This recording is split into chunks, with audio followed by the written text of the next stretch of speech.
Okie doke. Day 2. Who's with me? Who's excited? I'm going to give it just a couple seconds, maybe 30 more seconds, and then I'm going to jump right in. Oh, actually, it's still 11:59, so I'm going to give it about a minute. No technical issues today, thank goodness. And it is quite foggy here in the PNW.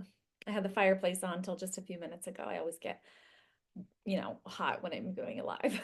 So I knew I wouldn't be freezing. Okay, here we are right at noon. It looks like I have at least one eyeball on. So I know yesterday you guys could not hear me at first. So I would just love to see some thumbs up. I'm just going to double check here. At least one eyeball on. Yep, I can hear me. All right. We are going to share screen and get right in. Although that's the end, Joan. Here you go. You get a little preview if you can read that fast. All right, you guys, welcome, welcome. Day 2 of Reclaim Your Routine. This is something I'm just really, really excited about. I'm calling today the richest day because I really think there's a lot of information and inspiration in what I'm going to share today that might, I hope, make an impact in your life. Whether it's something that you can take away from today and apply right away, or if it's something that you're just like, gosh, I never really thought about that before. Now I'm just going to be a little bit more aware in my day to day. Okay, I see some people coming on. Hello, hello, and welcome. We are going to jump right in. So, I went over this yesterday, but just to recap, this is a 3-day workshop. Today is day 2, and the goal of this workshop is to help you discover how to take back control of your health and fitness. We're going to break through some roadblocks. We're going to set clear and attainable goals and build habits that seamlessly fit into your life, because that is the ultimate goal. We are done in midlife with quick fix diet mentality. It needs to be gone out of our vocabulary. And we're starting to adopt things that feel good to us as a person and make us feel good in our bodies and make our brains function really, really well. So you're going to leave from this 3-day workshop with practical, actionable strategies for fitness and nutrition that align with your vision of who you want to be when you grow up, empowering you to create sustainable routines that truly work for you and help you thrive in midlife. Okay, I'm seeing some eyeballs on. Can I just get a thumbs up in the comments if you guys can see and hear me okay today? All right.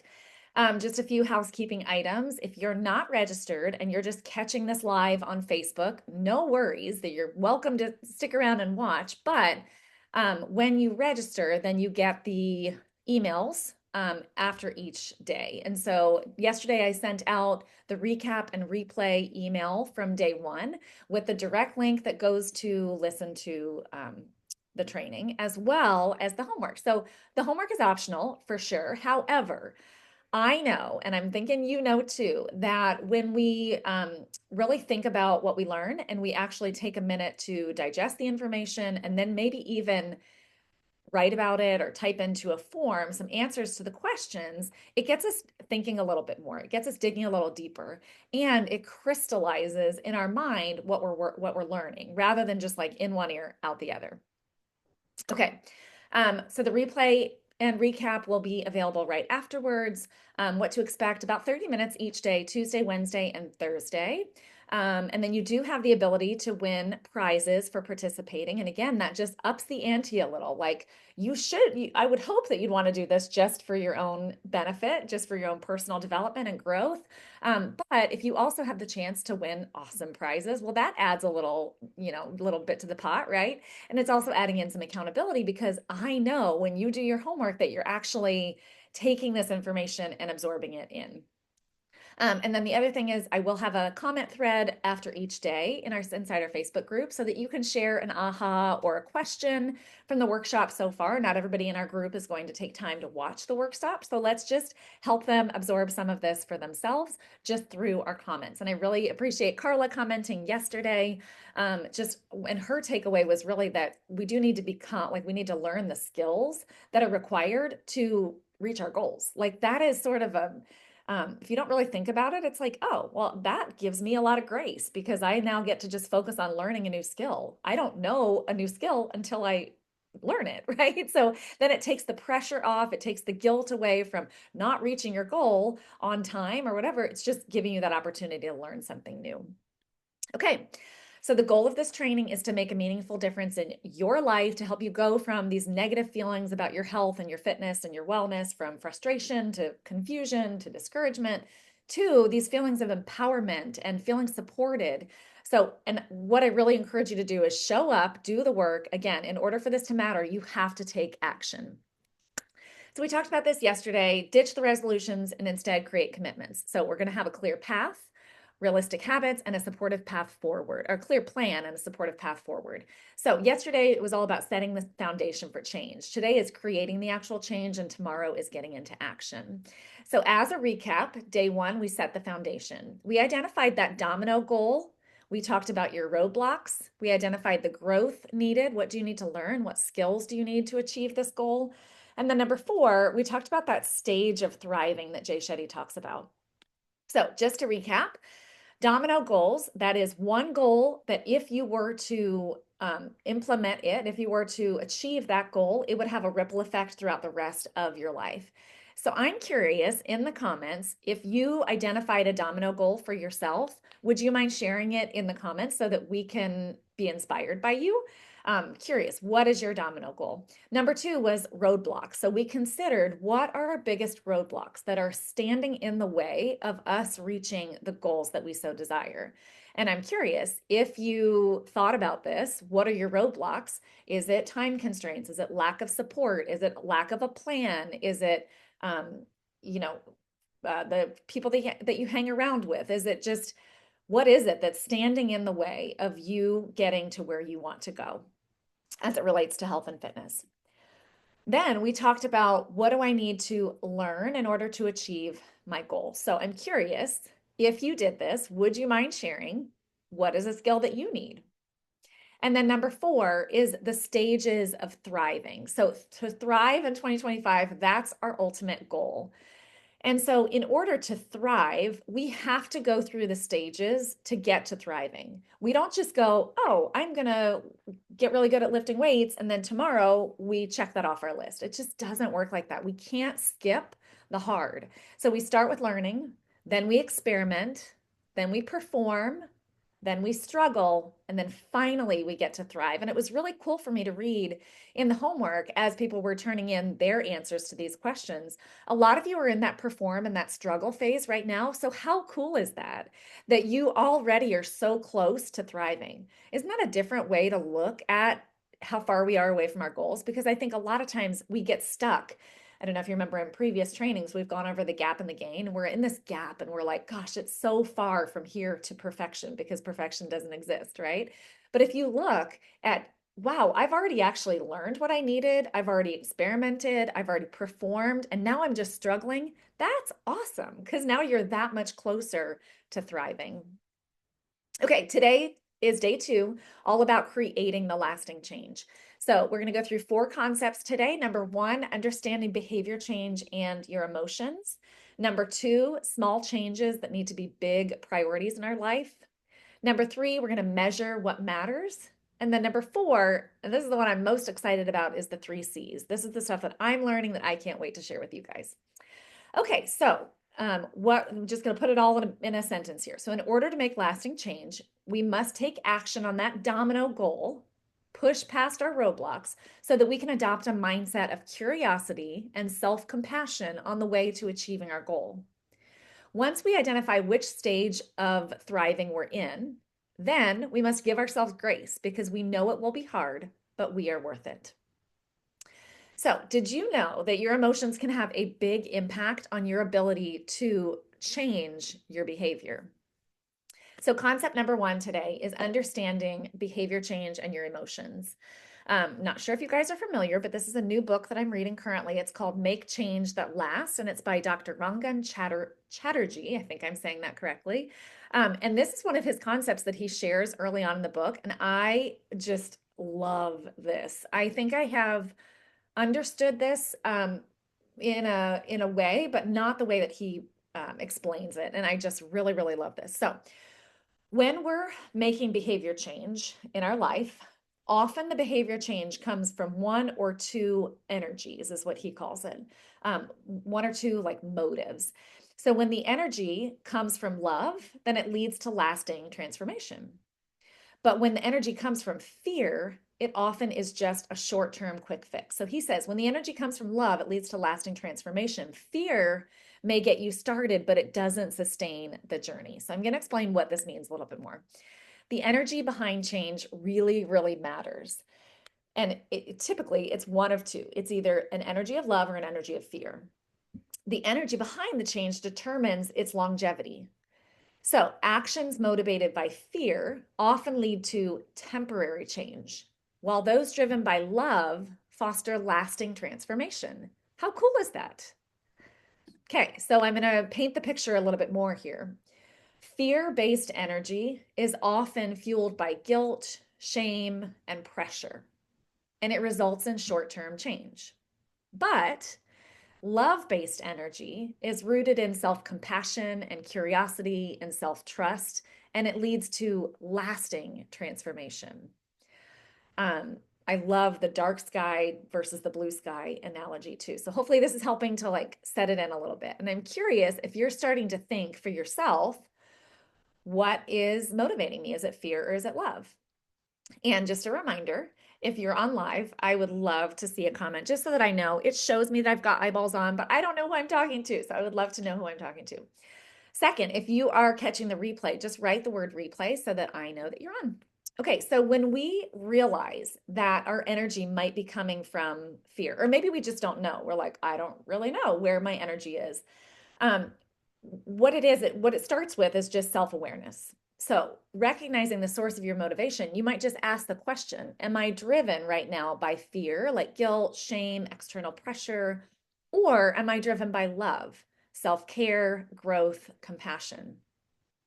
So if you take your domino goal, and I'm going to use the example of strength training again, and you think, okay, gosh, I hear that, bone density is really important as we're in midlife. And I realize that, my body's changing and I don't really feel as strong anymore. And I'm afraid that I'm going to not be able to do the things I want to do later on in life if I don't exercise right now. And I really have to be lifting these weights. So, I wish I would have started 10 years ago, but here I am. Like, I feel so frustrated and I feel guilty. I haven't started since or now.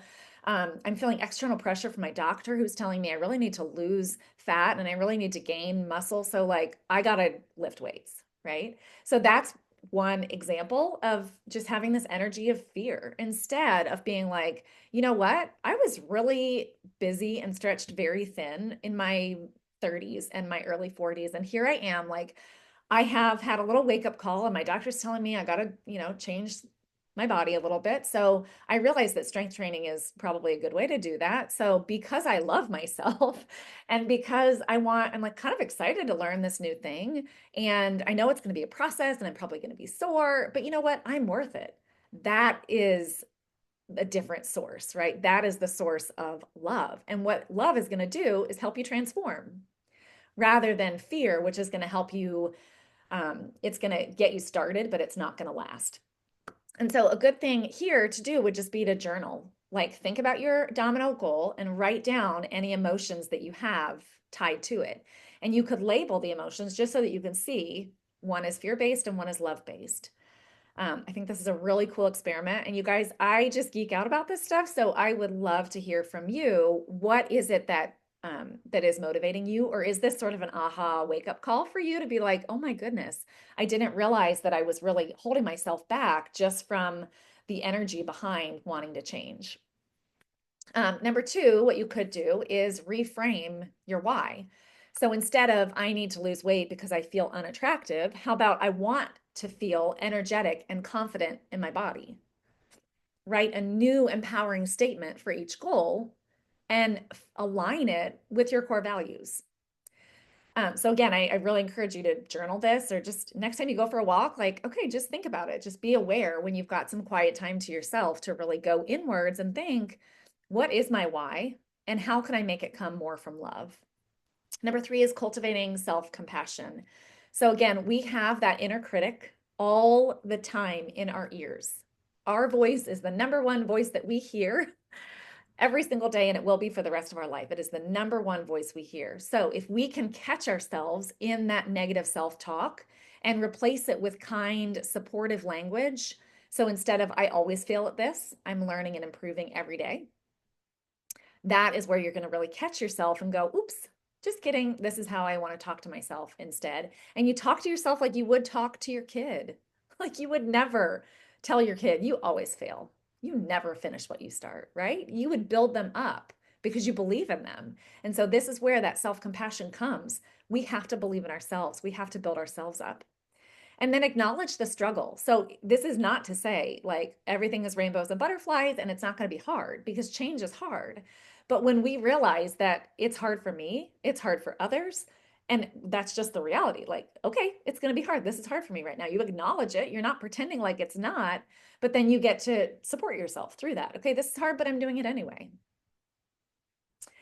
All right, so that was concept number 1. I love concept number 1. I would love to hear from you guys in the comments. How are you feeling so far about all of this? Okay, concept number 2, small changes, but big priorities. So I mentioned Pareto's principle yesterday, the 80-20 rule. It's so important to understand this rule. You may have heard it in all kinds of different contexts. A lot of times people talk about the 80-20 rule, at least in my world, when it comes to living a healthy lifestyle. Like 80% of the time, you're going to eat healthy, drink water, eat protein, have your veggies, and then maybe 20% of the time is like the weekends where you might have a little fun here and there. Okay. Oh, good. You guys are commenting. I just didn't even, I couldn't even see it. Karen, Sonia, I'm so glad that you guys are on. You might have a little fun here and there. Aline, thank you. Thank you. Okay. All right. So as it relates to the context of fitness, nutrition, lifestyle, this principle can really help us, women in midlife who are stretched thin and we're caring for aging parents and we're launching kids and we're trying to figure out what our new identity is, all of this. The few actions that we can identify to take hold of are what's going to have the biggest impact on our life. And what that will do is help us avoid overwhelm, and it will help us maximize progress. So think of a staircase. If you wanted to get to the top of the stairs, you have to start at the bottom and you have to take all the steps to get in between. So it's just like when we were just talking about the stages of thriving. You just can't automatically clap your fingers and be at the top. You have to start at the bottom and go through. Everybody does, right? So sometimes when we think about small changes, so let's talk about drinking water, for example. And every time I drink my water, I want you guys to take a sip with me. Drinking water feels like it's seemingly insignificant. And a lot of times, like if someone really is dehydrated, like to them, having a glass of water in the day would actually be a very significant thing. But if you're like, you know what, I just need to focus on hydration. I'm really bad about it. All I drink is coffee and too much soda, whatever. So I'm just going to increase my hydration, right? And it seems like having a cup of water today doesn't really seem like it would make a big difference. But the seemingly insignificant actions, the ones that are helping you baby step your way to that bigger transformation, are what actually matter, because they reflect your priorities and they lead to meaningful change over time. So it's easy to dismiss the small actions like drinking a glass of water, go for a 10-minute walk, or pausing to breathe. They feel insignificant, but they are so the opposite. They're very significant. Small actions aren't just habits, they're signals of what you value. And we've talked about this, I think, in Health and Harmony, probably in the self-care strategy so far, but your habits are proof of who you are. And a lot of times it doesn't really matter to the outside world. It's not like you're trying to prove this to anybody else, but you're proving it to yourself. That if you say that your health and wellness are important to you, then prove it with your actions. You're drinking water, you're moving your body, you're eating vegetables, you're prioritizing protein, you're lifting weights. Like all of these things are signals to your brain of what you actually value. And when you prioritize those, then you honor your health, your growth, and your life. But big changes, again, aren't made in a single leap. They're made in the small daily choices over and over again. So make those small steps your big priority. So it's like the 80-20, but it's like you could take 20% of your habits and go big on those, like focus on those, make them a big priority, and it would shift the whole trajectory of your health and wellness.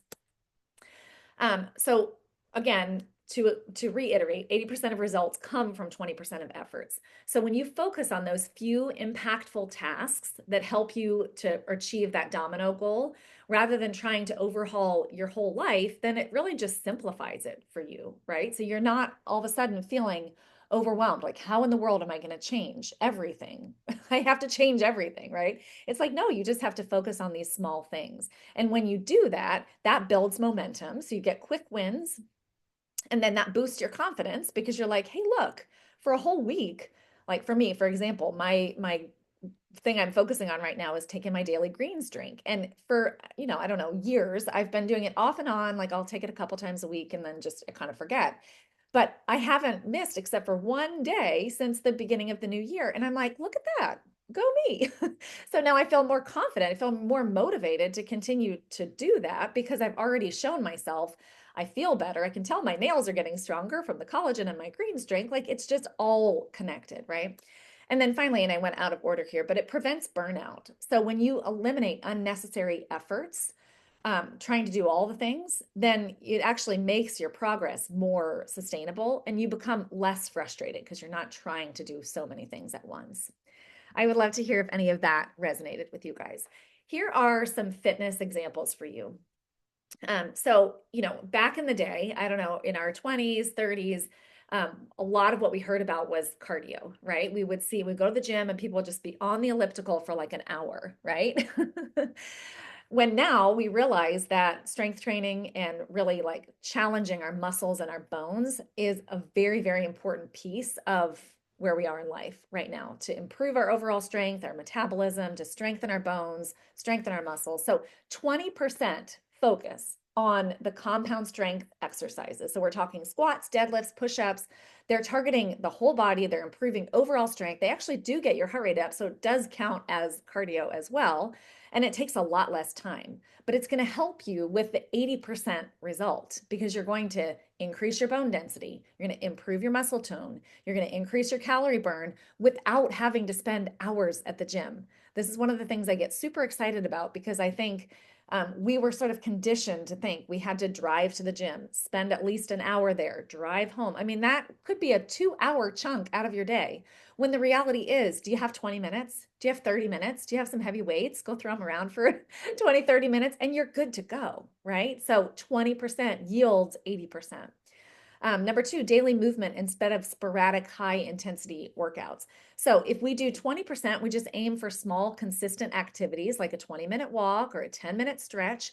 Then the 80% result is going to be better mobility, reduce stress. And then we're going to actually have those fitness gains over time, but without having to work super, super hard with that big high intensity workout. Okay, nutrition. Protein and fiber. So if that was the 20% that you focused on, you just prioritize protein at most meals and make sure that you understand fiber. Fiber is like the Drano for the insides of our body. We want it scraped out. We want it cleaned out, right? So if we're having eggs and veggies for breakfast and chicken and salad for lunch, check, we did protein, we did fiber, right? And that's going to get us the 80% result of balanced blood sugar, improved digestion, better satiety, and then that leads to less mindless snacking. If we think about like a lot of times when we think about nutrition, we're like, okay, gotta cut carbs and I can't have sugar and I have to make sure that I'm, eating the variety, eating the rainbow or whatever. Like that's so much. It's super stressful to think about making that huge change. And then all of a sudden you're like, well, we ordered pizza and I had a slice and now everything is out the window. I might as well just quit. I'll start again next Monday. No, all you're going to do is just think about protein, fiber. That's 20% of what you're focusing on that will yield an 80% result. Number two is meal prep instead of elaborate diets. So the 20%. So what if you just, like a lot of times people are like, I'm stressed out by food prep. Like it's just too much. I don't have time, to fix a full meal. Neither do I. So what I do is I just make sure I have some cooked protein because protein's the hardest part. You got to cook it, right? Protein and some sort of veggie and maybe a grain. So if I did a big batch of quinoa, I roasted some veggies and I had some grilled chicken. And I did that on Sunday. That would feed me for lunch Monday, Tuesday, Wednesday. It wasn't hard. It took me maybe an hour tops to do all of that. And then that's 20% that I could focus on, which is going to yield the 80% result, not only in my body by feeding myself healthy food intentionally, but it's also going to reduce my stress because now I'm not trying to overhaul my entire diet and I've actually saved myself time. Because when you're hungry, that's the last time you want to actually go to the kitchen and cook, right? But if you took an hour on Sunday, maybe 2 hours, because you had to shop, you had to prep, then you had to cook and put it all in containers, 2 hours tops on Sunday to buy you back all that time during the week to just eat what you already prepped, right? So is this making sense, you guys? The 80-20 rule here. And finally, for mindset and lifestyle examples. So number one, setting priorities instead of tackling everything. So the 20%, what are the two most important habits that you want to focus on? So again, this comes back to the domino. Like what are the two things that if you did them, they would ripple effect to the rest of your life?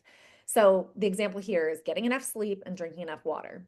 Those two things, the 20% would have the 80% result that you're wanting, which is improved energy, better mood, overall well-being, and really just making it easier to tackle the other goals. Because if you had a great night's sleep, you are much better poised and ready to go to exercise the next day, to have a stable mood and not freak out at your kids, right? And then number two, replace one negative habit at a time. So the 20% might be instead of, again, trying to overhaul everything, you're just saying, instead of soda, I'm going to have water. That's it. That's 20% that would lead to a big 80% result, which is a significant reduction in calories and just, empty calories that don't fuel your body and improved hydration with minimal effort. So how do you know what 20% is good for you? Just ask yourself, what feels easy for me to implement right now? What is one small change that could make a really big difference? And then track and reflect. And we're going to talk about tracking here in just a moment, but note, how did that new habit, how did it serve you over just a week or two? Did you see meaningful progress? So it doesn't come from doing everything, the Pareto's principle, but doing the right things. So, and this is how you build that lifestyle, just one block at a time. And it really works for you instead of against you. Okay, concept 3, I think we're going to go over a little over 30 minutes today. So if you guys got to run, just make sure you come back and listen to the rest. Here's a cute little Albert Einstein wannabe kid here. But he says, not everything that we measure matters, and not everything that matters can be measured. So this is a really personal thing. So I want you to listen up and really see what works best for you. When it comes to measuring, we want to focus on actions that are within our control, things that you can actively do and track that you could check off a list. So again, we're not putting lose weight on here because that is not something you can actively do, right? We want a manageable step that we can check off a list. Tracking progress regularly, it really helps you stay aligned with your goals. So for example, some of the things you could measure for fitness and nutrition are number of workouts completed. How many steps did you take? Did you get enough protein? Really, really simple.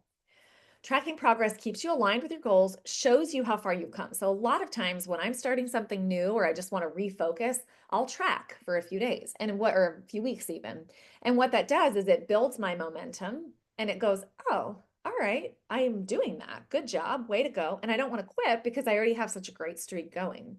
But here's the thing, tracking can be stressful for some people. So it is definitely not mandatory to see success. So if you are one of the people who was like, I do not track fitness and nutrition, it's just, like you tried it, you got burnt out by it. I totally get it because I've been there before in my life as well.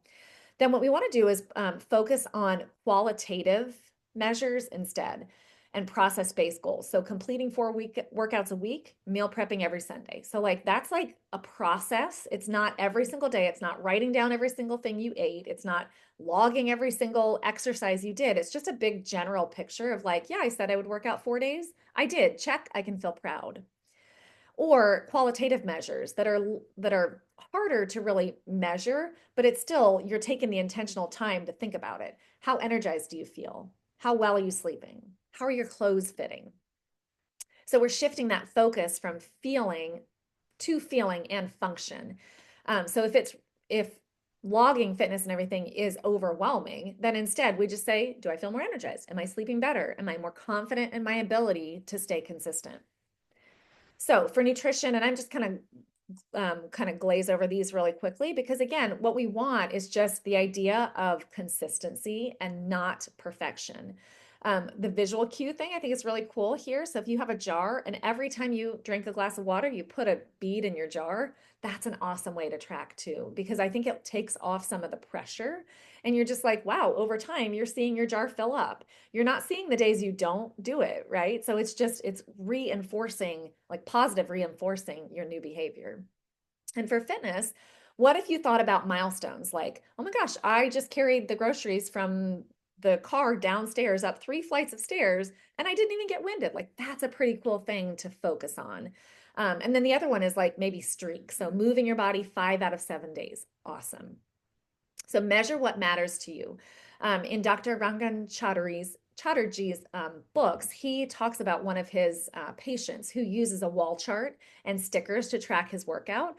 And then what he does is that really provides him with a lot of motivation to just continue to keep going. And again, it's not like you don't see the days you don't do, you just see the days you do. So it really positively reinforces. Okay, and just finish us up today. Oh no, just kidding. I think we have one more after this. The 3 C's. So this is something that Jay Shetty talks about in his podcast. I think he also talks about this in his book. But a lot of times when people are struggling to reach their goals, one of these elements is missing. And I just loved this because this is something that I've been coaching for a long time, but I have not seen it portrayed like this. So this is what Jay Shetty says. So coaching, one of the things, so again, and I think I've shared this as a personal example a couple times in the past, but I'm working with a business coach and I wish I would have started sooner. That's my only regret. It's a big investment. It's a big time thing as well, but I am learning so much and I cannot share with you guys enough how much having a coach in my corner has made me feel so much more confident because I have a plan that works for me and my life and my core values, right? I put my family first and then my business come and she tells me that's okay, right? Like I get permission to do that. She also sees what I can't see. So I have blind spots. We all do, or limiting beliefs or things that I was doing really inefficiently. And my coach came in and said, what if you tried it like this? And I'm like, oh my gosh, mind blown. I never would have thought about that, right? So a coach gives you that roadmap that you need to get to your goals because you don't know what you don't know. And a coach is really there to help keep you accountable and focused. So the action here might be find a mentor, join a coaching program, or seek guidance. And you could do this, just go on YouTube, go on Google. I'm happy to help, but coaching is one of the things that Jay Shetty says we might be missing, one of the 3 C's if we're having a hard time reaching our goals. Number 2 is community. You guys know I love community. One of the things that community does for us is it helps us stay connected. It helps us stay accountable. It helps us stay motivated and inspired and encouraged because if she can do it, so can I. It fosters this sense of belonging and it reduces isolation. One of the things that tons of the personal development books say is you become like the 5 people you hang around the most. And so be really, really aware of your community. Your community could be what's either holding you back or what's propelling you to reach your goals. Within our Stronger Together Facebook community, I really encourage you guys to have discussions there, celebrate each other's wins, lean on the group, don't suffer in silence. So if you're like struggling with some realm of health or wellness, just put it in the group. There are women in there who are just like you, who would love to provide maybe some things, some brainstorm, some things maybe you would not have thought of.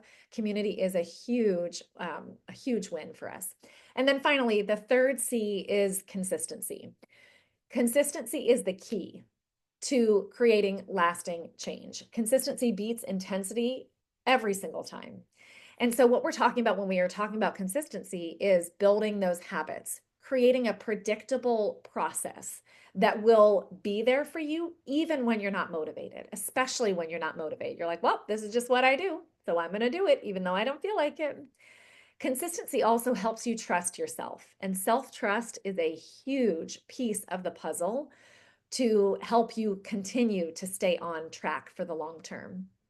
So, some actions: show up daily, even in just small ways, set realistic, manageable goals that you can commit to over time. And again, like we've talked about over and over, track your progress and celebrate your milestones. Transformation is not about doing everything perfectly. It's about showing up intentionally one step at a time. So today we learned the energy behind your goals matters. So love over fear every time. And that small changes might seem insignificant, but they really matter. They lay the foundation for success. Measuring progress is important, but do it in a way that aligns with your values and it doesn't stress you out. And then finally, identify those three C's: coaching, community, and consistency, and make sure that you've got all of those covered if you are feeling like you're having a hard time reaching those goals. Okay, so the Midlife Glow Up starts soon, and everything that we are covering is included in that program. So, especially the coaching, the community, and the consistency. That is what I built the program for. And tomorrow is day 3. Today, I will send out the recap of today's program as well as your homework. And when you complete the homework, again, it's for you so that you can put into action what you're learning, but also it gets you entered to win first place $125 off registration and second place $100 off registration, which is just a huge win. Day 2 homework, we're going to answer those questions that we went through today. And again, the homework comes in a Google Drive link in a form. So that's where the homework will come from. I'm posting it in the Facebook group as well as it'll come in your email. And then there will also be a day 2 aha or takeaway post inside the Facebook group. And it would just mean so much to me if you guys would take a second to write your aha moment or your takeaway or your question in that thread so that other people can really learn from this. Okay, so tomorrow we take everything that we've learned and we turn it into action. We create an action plan that aligns with your goals, your values, and your vision for your best self. So we're going to start out with recapping and reflecting. We're going to go through a midlife mindset, and then we'll create your action plan and go over next steps.